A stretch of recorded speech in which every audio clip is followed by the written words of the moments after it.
Snežana i 7 patuljaka. Nekada davno, u dalekom kraljevstvu, živjela je prelepa princeza Snežana. Imala je kožu belu kao sneg, kosu crnu kao ugarak i usne crvene kao ruža. Njena maćeha, zla kraljica, bila je veoma ljubomorna na Snežanu jer je bila najlepša u kraljevstvu. Kraljica je svakoga dana pitala svoje čarobno ogledalo: "Ogledalce, ogledalce moje, najlepša na svetu ko je?" Jednoga dana ogledalo joj je odgovorilo: "Najlepša je Snežana." Besna od ljubomore, kraljica je naredila lovcu da odvede Snežanu u šumu i da je tamo ostavi. Lovac je, sažalivši se, pustio Snežanu da pobegne. Uplašena, Snežana je lutala šumom dok nije naišla na malu kućicu. Unutra je sve bilo sitno i uredno. Na stolu je bilo 7 tanjirića i 7 čaša. Na krevetićima su ležali sitni jastuci. Umorna, zaspala je na jednom krevetu. Kada su se patuljci vratili kući, bili su iznenađeni.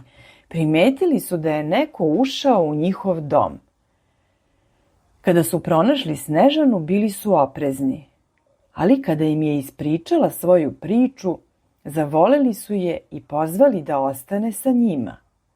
Patuljci su je čuvali i upozorili je da ne otvara vrata nepoznatima. Kada je kraljica saznala da je Snežana živa, razljutila se i smislila zlu čaroliju. Prerušila se u staru baku i ponela otrovnu jabuku. Pokucala je na vrata patuljaka i ponudila Snežani jabuku.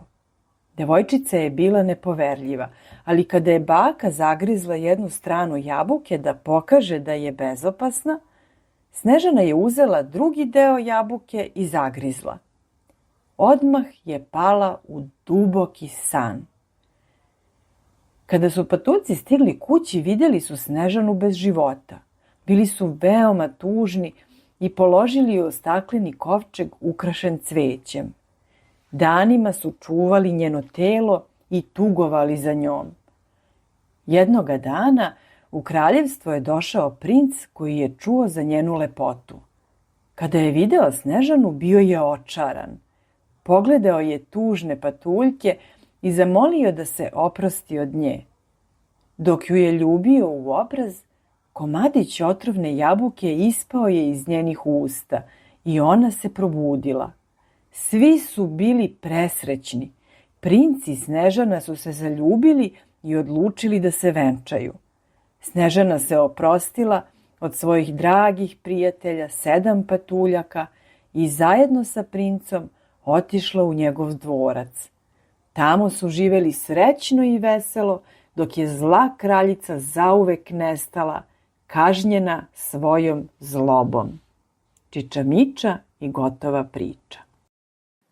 Slušamo priče, gradimo jezičku osnovu. U okviru online škole Čitaj za 5 radimo na učenju novih reči. Slušamo lepe rečenice, pratimo redosled radnje. Ukoliko želite da vaše dete lako i sistematski vođeno nauči da čita, priključite nam se. Lako ćete nas pronaći, na svim društvenim mrežama smo Čitaj za 5. I ne zaboravite da zapratite YouTube kanal Čitaj za 5.